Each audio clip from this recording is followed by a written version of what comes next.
Pero ito lang itatanong ko, si Jawo mukhang babalik Anong pakiramdam mo? Nabasa mo na? Hindi pa, wala pa akong balita Hindi, binalita ko ngayon pare, kinakausap siya ni Ramon Ang, baka pabalikin na coach ng Ginebra. Talaga? Okay yun kung ano naman yan.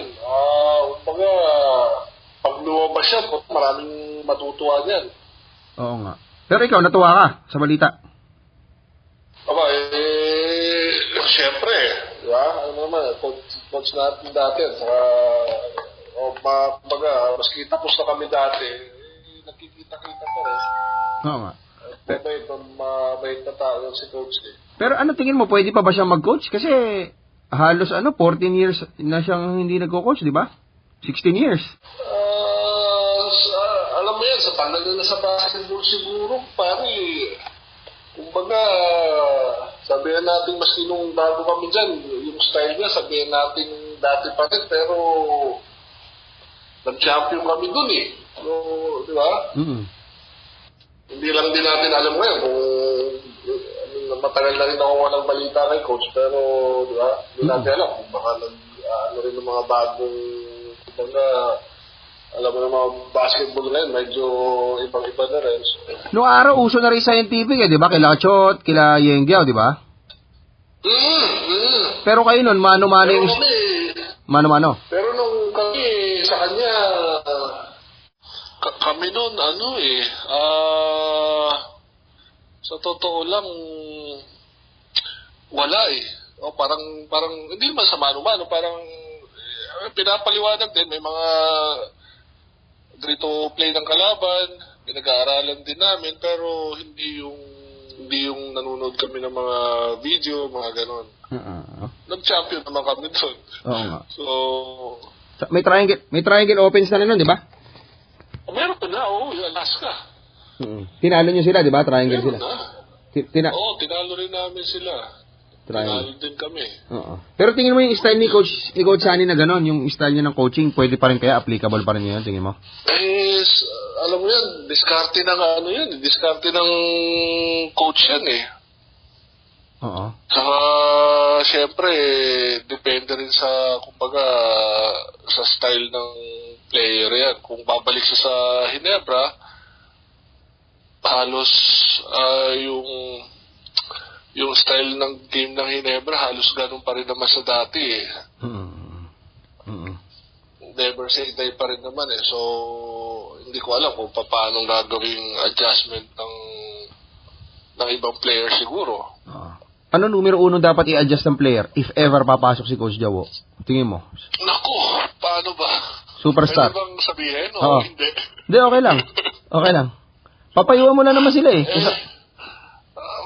Paano ba? Kasi kami dati nung panahon namin, iba Ginebra nun sa ngayon Actually, malaki na pinagkaiba Laro ng Ginebra dati, physical.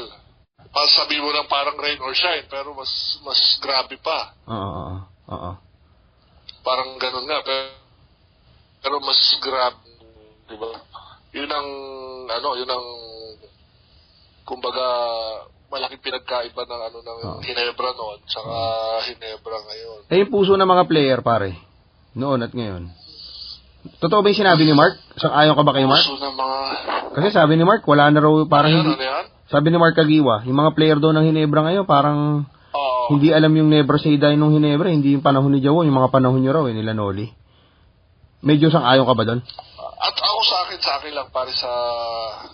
ko lang bilang naglaro ng Ginebra dati is kami kumbaga pinaglalaban namin ng Ginebra, pinaglalaban namin mga tao at the same time yung pangalan din namin kasi alam mo yun, yung mabigay namin yung 100% namin para mapasaya namin yung tao. Doon kami kumukuha ng lakas namin sa mga nagpakat nanonood sa amin Hindi iniintindi yung Hindi nyo iniintindi yung yung ingat sa injury, gano'n, Pasikatan. Wala kayo nun. Hindi na. Kung masaktan ka na. Alam mo naman, pagka nagpalakpakan na yung mga nagsigawan mo na, hindi mo na iintindihin yung pagod mo. Ba't ngayon ba hindi na ganun masyado? Hindi mo na lang kung... sa ngayon kasi, paano ba? Iba na player ng, kumbaga, iba yung batch namin, iba yung batch nila eh. Basta nag-iba lang, ano? Nag-iba lang talaga. Yun lang, no? Para safe. Oo eh. Alam mo yun, kumbaga, nag-evolve din ang mga players eh. Hindi mo pwedeng, para sa akin siguro, hindi mo pwedeng ikumpara yung players dati sa players ngayon eh. Alam mo, kanya-kanyang ano rin kasi yan eh. Kumbaga, kanya-kanyang talent, kanya-kanyang style. So... Pero pre, kung papasok si Jawo, ano yung dapat alisin ng mga player sa isip nila, sa sarili nila? Kung papasok kung papayuhan mo yung mga player ng Ginebra ngayon, ano yung dapat? Paano dapat nilang gawin? Yung pagiging superstar attitude, dapat ba alisin nila yun pag pumasok si Jawo? Alin? Yung superstar ako, ganun, hindi po pwede kay Jawo yun? Pare, si coach ang superstar dyan. Pag pumasok yan, wala ibang superstar doon, kundi si coach eh. Paano kung may player na pa superstar? Paano sila mag-usap doon, di ba? Pero ano normally ginagawa ni Coach Jawo pagka may mga head case? Pagka may mga head case, may mga matitigas ng ulo, ano ginagawa ni Coach Jawo? Yung pastar, gano'n. Ni coach? Oo. Ewan ko pare, pero nung panahon namin, takot. Actually, sa totoo lang, pagka nagagalit yan si coach, parang ganito yan eh. Pag pumasok sa dugout yan at talagang masama laro namin, alam mo yung, paano ba? Hindi ko alam kung paano mo isusulat eh. Pero sinasabihan kami niya na... Walang kikibo. Pagka pumasok siya, alam mong galit. Ganun. Alam mo yung, kung sa isip mo magaling ka na o superstar ka, ang sabi sa amin yan, pag pumasok yan, hindi pa kayo sikat. Hindi pa kayo mga sikat. Yun ang ano niyan. Baka iniisip nyo, mga sikat na kayo. Ganun yan. Hindi pa kayo sikat. Palayo pa kayo. Ganun yun. Ganun ang kumbaga style ni coach. Paano yung Ginebra ngayon, boss? Paano yung player ng Ginebra? Ang daming sikat. Well, hindi ko alam kung masisikat pa sila kay coach, ha? Yun ang tanong doon. Yun ang tanong doon, kung masikat sila sa kay coach, ewan ko lang. Pero kung papasok si Jawo, ano payo mo sa kanila? Na unang-una. Sa mga player. Paano ba? Ako, mahirap yun. Mahirap magbigay ng payo kung sa tingin nila, superstar sila, tapos magbibigay tayo ng payo. Mahirap naman, baka sabihin, tagal ka ng rin. Matanda ka na, tapos ikaw pa bibigay ng advice, di ba? Hindi, yung ano lang, siyempre, na-experience mo yung pag-handle ni Senator, di ba? Kumbaga sa may general, na bawal dito ngumata pagkausap ka ng bubble gum, di ba? May ganun, di ba? Kasi nung na-handle naman ako ni Coach, bago pa lang din ako nun. Kung sakaling babalik siya, halos yung mga players na nasa Ginebra, medyo yung mga bago nila, medyo nakailang taon na rin. Pero nung dumating ako ron,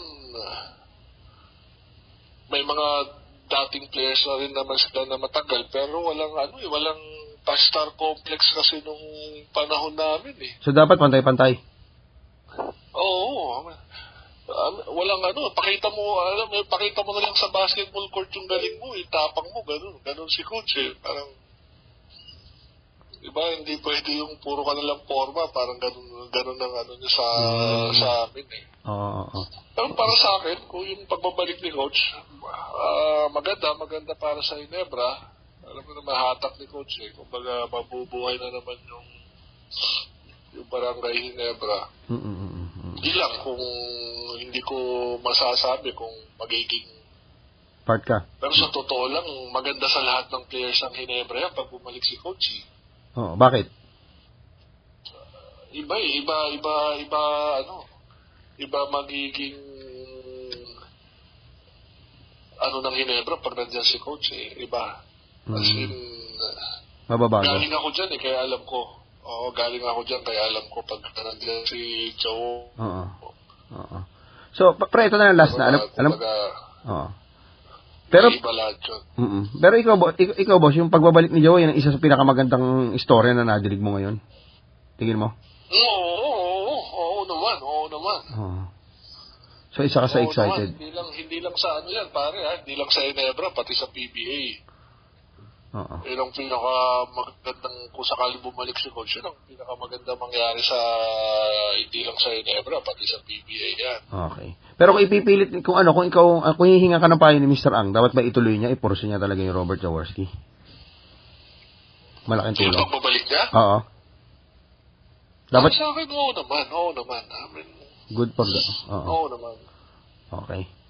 Sige. Sa akin, hindi naman ako nagsasalita para sa lahat, pero... So pag bumalik sa Jawa, boss, kaya natin punuin yung Philippine Arena, diyan sa may Bukawi, 55,000 yun. Kung may mga ibig sakay papunta doon, bakit hindi, di ba? Kaya punuin yun ngayon. Kasi yung Araneta kulang na di ba? Wala pa dyan. Oo, kung, di ba?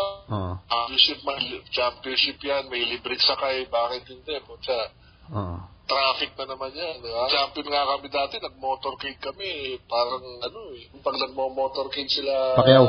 sila Manny Pacquiao, parang ganun. Ay, ganun ba? Saan kayo nag-motorcade doon? Nung nag-champion kami, nag-motorcade kami. Sa Maynila? Nag-motorcade kami, namin, CCP, dyan sa Roas Boulevard. Puno-puno yun. Pero puro kalsada sa Metro Manila, motorcade ng Ginebra dahil champion. Oo nga. Ganun yun dati nung kami. Pero ikaw pre, dapat pa ba bumalik si Senator? Kumaga, ang dami na niya napatunayan. Dapat pa ba siyang bumalik? Ang dami na niya napatunayan. Sa totoo lang, madami na siyang, hindi ko lang alam kung tama ba yung sasabihin ko, pero mas mapapaganda sa, alam mo yun, yung pagbabalik niya, malaking bagay yun sa, hindi lang Ginebra, sa, yun nga, pati sa PBA. Ako yun ang tingin ko, Spin.